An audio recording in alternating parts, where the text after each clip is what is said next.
নমস্কাৰ বন্ধু বান্ধৱীসকল, প্ৰথমে আপোনালোকক স্বাগতম জনাইছোঁ আমাৰ চেনেল মাইটি লাৰ্ণাৰ্ছলৈ। আৰু আপোনালোকে হয়তো জানে যে আগন্তুক যি DLED বাছনি পৰীক্ষা আহি আছে, সেই DLED বাছনি পৰীক্ষাৰ প্ৰস্তুতিৰ বাবে আমাৰ এই চেনেলটোত কেইবাটাও ভিডিঅ' ইতিমধ্যে আমি প্ৰস্তুত কৰি উলিয়াইছোঁ। আৰু আজি মই আপোনালোকৰ বাবে এটি নতুন ভিডিঅ' লৈ আহিছোঁ। আৰু সেই নতুন ভিডিঅ'টিত আপোনালোকৰ বাবে মই অসমীয়া বিষয়ৰ নৃত্যবিধি সম্পৰ্কে কিছুমান কথা ক'ম, কাৰণ মূৰ্ধন্য ন হোৱাৰ কিছুমান কাৰণ ক'ম বা মূৰ্ধন্য ন নোহোৱাৰ কিছুমান কাৰণ ক'ম। সেয়েহে আপোনালোকে অতি মনোযোগেৰে আজি ভিডিঅ'টো শেষলৈকে চাব আৰু বিষয়টো শিকিবলৈ যত্ন কৰক। আৰু যিসকলে আমাৰ চেনেলটো পোনপ্ৰথমবাৰৰ বাবে চাই আছে, সেইসকলৰ প্ৰতি মোৰ এটাই অনুৰোধ, যাতে আপোনালোকে আমাৰ চেনেলটো ছাবস্ক্ৰাইব কৰি লওক, যাতে পৰৱৰ্তী পৰ্যায়ৰ ভিডিঅ'সমূহ আপোনালোকে পাই থাকিবৰ বাবে সুবিধা হয়। আৰু বন্ধুসকল, আমাৰ আগৰ ভিডিঅ'সমূহ আপোনালোকে গৈ চাব পাৰে, কাৰণ আমি ইতিমধ্যে 70% আপোনালোকৰ যি চিলেবাছ আছে, সেই চিলেবাছৰ 70% আমি ইতিমধ্যে আলোচনা কৰি শেষ কৰিছোঁ। আৰু ইতিমধ্যে আজি আমি এটি নতুন ভিডিঅ' আনিছোঁ, আৰু ইয়াৰ পাছত আমি সত্ৰবিধি সম্পৰ্কে আলোচনা কৰিম। আজি আপোনালোকক নৃত্যবিধি সম্পৰ্কে জনাম। তেন্তে আহক বন্ধুসকল, আজি আমাৰ ভিডিঅ'টি আৰম্ভ কৰোঁ। বন্ধুসকল, প্ৰথমতে চাওক যে ৰি ৰ মূৰ্ধন্য খৰ পাছত থকা দন্ত্য ন সদায় মূৰ্ধন্য ন হয়। বন্ধুসকল, এইটো মনত ৰাখিব যে ৰি ৰ আৰু মূৰ্ধন্য খৰ পিছত থকা দন্ত্য নটো সদায় মূৰ্ধন্য ন হ'ব। যেনে কাৰণ, এতিয়া ইয়াৰ কাৰণটোত চাওক, ইয়াত ৰ আছে, ৰৰ পাছত সেইটো কাৰণে মূৰ্ধন্য ন হৈছে।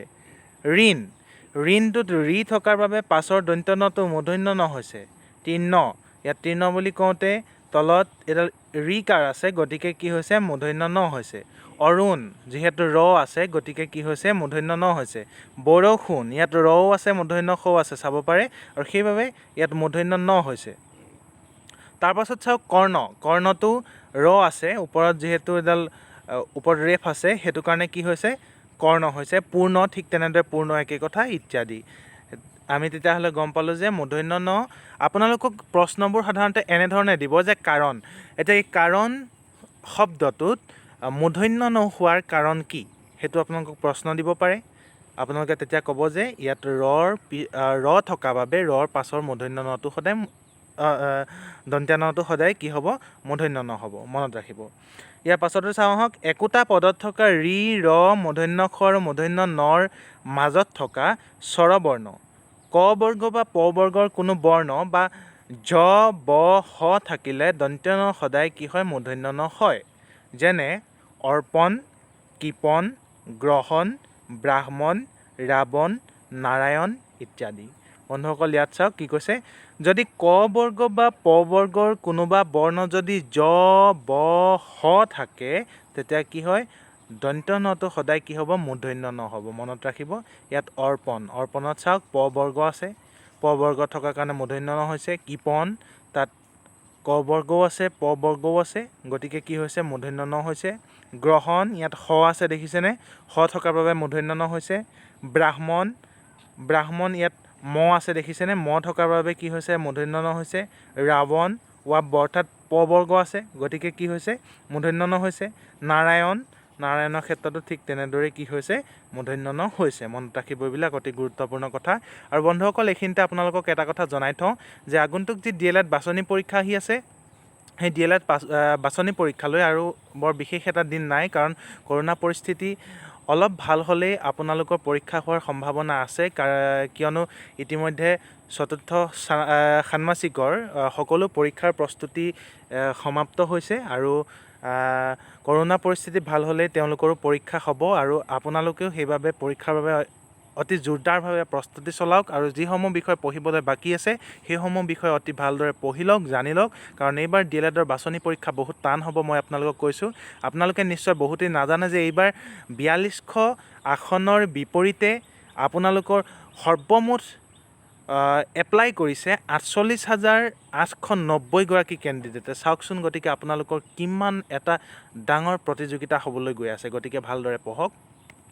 ইয়াত চাওঁ আহক, অসমীয়া স্ত্ৰী প্ৰত্যয় নিৰ দন্ত্য ন সদায় মূৰ্ধন্য ন নহয়। এইটো কি বুলি কৈছে, নহয় বুলি কৈছে। মনত ৰাখিব, কি কৈছে যে অসমীয়া যদি স্ত্ৰী প্ৰত্যয় নিৰ দন্ত্য নটো কাহানিৰ মূৰ্ধন্য ন নহয় বুলি কৈছে। যেনে বৰাণী, ইয়াত বৰাণী বুলি কওঁতে স্ত্ৰী প্ৰত্যয় বুজাইছে, গতিকে এইটো দন্ত্য নই থাকিব। বৰুৱানী, গতিকে এইটো স্ত্ৰী প্ৰত্যয়, গতিকে কি হ'ব, দন্ত্য ন হৈ থাকিব, মূৰ্ধন্য ন নহয়। কুমাৰণী, কুমাৰৰ স্ত্ৰীলিংগ কুমাৰণী, এইটো কি হ'ব আপোনালোকৰ দন্ত্য নয় থাকিব। ইয়াৰ পাছত কমাৰণী হ'ব লাগিছিলে, এইটো চৰি, তাৰ পাছৰটো এইটো কুমাৰণী হৈ আহিলে, এইটো কমাৰণী হ'ব লাগিছিলে। কমাৰৰ বিপৰীত লিংগ এইটো কি হ'ব কমাৰণী, আৰু গতিকে কি হৈছে স্ত্ৰী প্ৰত্যয় বুজাইছে, আৰু সেয়েহে কি হৈছে যে ইয়াত দন্ত্য নটো সদায় মূৰ্ধন্য ণ নহয়, মনত ৰাখিব। ইয়াত দন্ত্য ন সদায় দন্ত্য ন হৈ থাকিব।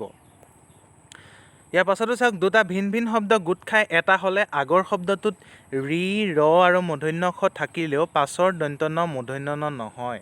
কি কৈছে যে দুটা ভিন ভিন শব্দ গোট খাই যদি এটা হয়, তেতিয়া কি কৈছে আগৰ শব্দটোত ৰি, ৰ আৰু মূৰ্ধন্য ষ থাকিলেও পাছৰ দন্ত্য নটো মূৰ্ধন্য ণ নহয়। অৰ্থাৎ আমি বুজি পালোঁ যে যদি এটাতকৈ অধিক অৰ্থাৎ দুটা ভিন ভিন শব্দ গোট খাই পানি এটা শব্দ হয়, তেতিয়া আৰু সেই শব্দটোত যদি ৰি, ৰ বা মূৰ্ধন্য ষ থাকে, তেতিয়া সেই শব্দটোত কিন্তু দন্ত্য নটো সদায় দন্ত্য ন হৈ থাকিব, মূৰ্ধন্য ণ নহয়, মনত ৰাখিব। যেনে হৰিনাম, ইয়াত হৰি আৰু নাম দুটা লগ লাগিছে, হৰিনাম, হয়নে? গতিকে ইয়াত দন্ত্য ন হৈ আছে। ত্ৰিনয়ন, এইটোতো দন্ত্য ন হৈ আছে। হৰিনাথ, একেই কথা, ইয়াতো দন্ত্য ন আছে। বীৰাংগনা ইত্যাদি, এইবিলাক আপোনালোকে মনত ৰাখিব।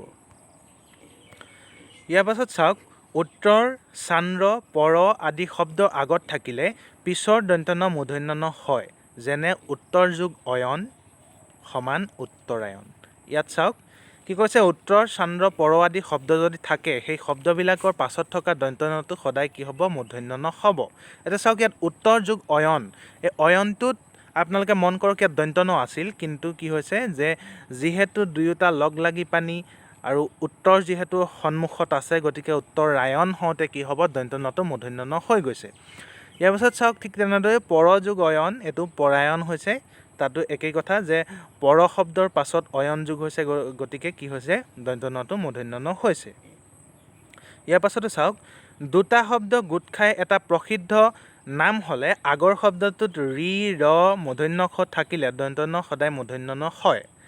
যেনে কি কৈছে, সুপৰ্ণখা, এইটো তালিব্যাসতো ভুলকৈ আহিলে, চৰি, এইটো সুপৰ্ণখা, এইটো সুপৰ্ণখ হৈ আছে, সুপৰ্ণখা হ'ব লাগিছিলে, সুপৰ্ণখা। এই সুপৰ্ণখা শব্দটো এটা নাম, হয়নে? এই নাম বজোৱা শব্দটোত কি হৈছে, এটা প্ৰসিদ্ধ নাম হৈছে, কি হৈছে, দুটা শব্দ গোট খাইছে, আৰু ইয়াত ৰি, ৰ, খ আছে যদিও কি হ'ব, ইয়াত দন্ত্য নটো মূৰ্ধন্য ণ হ'ব, মনত ৰাখিব। এইটো সুপৰ্ণখা। তাৰ পাছতো চাওঁ আহক, ত বৰ্গৰ কোনো আখৰৰ লগত, এইটো দন্ত্য ত দেই, দন্ত্য ত বৰ্গৰ কোনো আখৰৰ লগত যোগ হ'লে ৰি, ৰ মূৰ্ধন্য ষৰ পাছত থাকিলেও দন্ত্য ন মূৰ্ধন্য ণ নহয়। যেনে ৰন্ধন, বৃন্দাবন ইত্যাদি। ইয়াত চাওক যে দন্ত্য ত বৰ্গৰ কোনো আখৰৰ লগত যদি ৰি, ৰ, খ থাকেও, তেতিয়া দন্ত্য নটো সদায় দন্ত্য নই থাকিব, ই মূৰ্ধন্য ণ নহয়। ইয়াত চাওক, ৰন্ধন, ৰন্ধন বুলি কওঁতে ইয়াত কি হৈছে, আপোনালোকে ৰ আহিছে দেখিছেনে? তথাপি ইয়াত কি হৈছে, ৰন্ধন, ৰন্ধন হ'বলৈ যাওঁতে কি হৈছে, ধটো থকাৰ বাবে কি হৈছে, এইটো ত বৰ্গৰ, গতিকে কি হৈছে, দন্ত্য ন হৈ আছে, ই মূৰ্ধন্য ণ নহ'ল। বৃন্দাবন, একেই কথা, ত বৰ্গৰ ইয়াত আছে, ত বৰ্গৰ আখৰ থকাৰ বাবে কি হৈছে, দন্ত্য ন সদায় দন্ত্য ন হৈ আছে। ইয়াৰ পাছতো চাওক, এই যে পাৰ্থক্য চাব আগৰটো আৰু পাছৰটোত। এতিয়া আহিলে মূৰ্ধন্য ত, এতিয়া মূৰ্ধন্য ত বৰ্গৰ আখৰৰ লগত যোগ হ'লে দন্ত্য ন সদায় কিন্তু মূৰ্ধন্য ণ হ'ব। যেনে কণ্টক, পিণ্ড, মুণ্ড, ঘণ্টা ইত্যাদি। আমি গম পালোঁ তেতিয়াহ'লে চাওক যে দন্ত্য ত বৰ্গৰ আখৰৰ পাছত যদি কোনো শব্দৰ মাজত বা কোনো আখৰৰ আগত ৰি, ৰ, খ থাকে, তেতিয়া কি হয়, দন্ত্য ন মূৰ্ধন্য ণ নহয়। আৰু যদি মূৰ্ধন্য ত বৰ্গৰ আখৰৰ লগত দন্ত্য ন যোগ হয়, তেতিয়া কি হয়, মূৰ্ধন্য ণ হ'বই, সেইটো মনত ৰাখিব। যেনে কণ্টক, পিণ্ড, মুণ্ড, ঘণ্টা ইত্যাদি। ইয়াৰ পাছত চাওক, পূৰ্ব, পৰ, অপৰ আদি শব্দ আগত থাকিলে পাছৰ অহ্ন শব্দৰ দন্ত্য ন মূৰ্ধন্য ণ হয়। যেনে পূৰ্বাহ্ন, এইটো পূৰ্বাহ্ন হ'ব লাগিছিল, লিখাটো ভুল হৈছে, পূৰ্বাহ্ন। কি কৈছে যে পূৰ্ব, পৰ, অপৰ আদি শব্দ আগত থাকিলে, আগত যেনেকৈ আমি পাইছিলোঁ চান্দ্ৰ, তেনেদৰে আমি কেইটামান আৰু পাইছিলোঁ পৰ, আৰু সেই শব্দ তাৰ পাছত আকৌ কৈছে ইয়াত যে পূৰ্ব, পৰ, অপৰ আদি শব্দ যদি থাকে, তাৰ পাছত যদি অহ্ন শব্দ যোগ হয়, তেতিয়া কি হ'ব, দন্ত্য নটো সদায় মূৰ্ধন্য ণ হৈ যাব। যেনে কি হৈছে, পূৰ্বাহ্ন হৈছে। আৰু এটা সাধাৰণ কথা ৰসায়ন, এই ৰসায়ন শব্দটোত দন্ত্য ন সাধাৰণতে মূৰ্ধন্য নহয়, এইটো মনত ৰাখিব। ৰসায়ন শব্দটোত কেতিয়াও দন্ত্য ন নহয়, ই মূৰ্ধন্য ন হ'ব। আৰু কিন্তু বিদেশী শব্দত বা নামত নত্ববিধিৰ নিয়ম নাখাটে, এইটো মনত ৰাখিব যে বিদেশী কিছুমান শব্দ আছে আমাৰ অসমীয়া ভাষাত, সেই বিদেশী শব্দবিলাকত কি হ'ব বা বিদেশী নামবিলাকত কি হ'ব বা যিকোনো ধৰণৰ নামৰ আগত কি হ'ব, নত্ববিধি নাখাটে। তাত তাৰমানে দন্ত্য ন মূৰ্ধন্য ন হোৱাৰ কোনো কাৰণ নাথাকে। তাত যেনে কি কৈছে ইউৰেনাছ, জাৰ্মান ইত্যাদি। এতিয়া চাওক ইয়াত মূৰ্ধন্য ন হোৱা নাই, ইয়াত দন্ত্য নই আছে দুইটাতে, ইউৰেনাছতো আছে, জাৰ্মানতো আছে, চাব পাৰে আপোনালোকে। ইয়াৰ পাছত কিছুমান শব্দৰ দন্ত্য ন স্বাভাৱিকতে মূৰ্ধন্য ন হয়, যেনে কি কৈছে অকণ, বৰ্ণক, বাণী, কণিকা, কল্যাণ, গণ, পুণ্য, বণিক, বেণু, গৌণ, ফণী, কোণ, নিপুণ, বাণিজ্য, শোণিত, কংকণ, বীণা, মণি, গণনা, চাণক্য ইত্যাদি।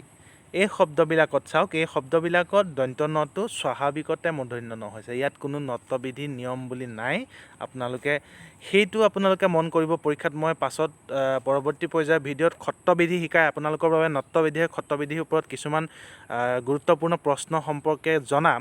আৰু তাত আপোনালোকে অপশ্যন থাকিব পাৰে যে দন্ত্য ন হোৱাৰ বাবে বা ৰ হোৱাৰ বাবে, খ হোৱাৰ বাবে বা স্বাভাৱিকতেই হৈছে। এতিয়া যদি আপোনাক সোধে যে অকণ, এতিয়া অকণ শব্দটোত মূৰ্ধন্য ন হোৱাৰ কাৰণ কি, অপশ্যন দিব পাৰে। অপশ্যন নাম্বাৰ এ যদি দিছে আপোনাক ক বৰ্গৰ আখৰৰ পাছত থকাৰ বাবে বা ৰ থকাৰ বাবে বা খ থকাৰ বাবে বা স্বাভাৱিকতে হৈছে, তেতিয়া আপোনালোকে কি বাচিব লাগিব, স্বাভাৱিকতে হৈছে। সেইবিলাক কথা আপোনালোকে মনত ৰাখিব লাগিব। আৰু বন্ধুসকল, নত্ববিধি সম্পৰ্কে ইমানখিনিয়ে আছিল আমাৰ ভিডিঅ'টোত। আৰু আপোনালোকে পৰৱৰ্তী পৰ্যায়ত আমাৰ ভিডিঅ'সমূহ চাই থাকিবৰ বাবে আমাৰ চেনেলটো ছাবস্ক্ৰাইব কৰি লওক। আৰু যদি আজিৰ ভিডিঅ'টি ভাল পাইছে তেন্তে লাইক কৰিব। আৰু ডেছক্ৰিপশ্যন বক্সত লিংক দিয়া থাকিব আমাৰ আগৰ যিসমূহ ভিডিঅ', সেই ভিডিঅ'সমূহ চাবলৈ আপোনালোকে নাপাহৰিব। আৰু কমেণ্ট কৰি জনাব আপোনালোকে ভিডিঅ'টো কেনে পালে। ধন্যবাদ।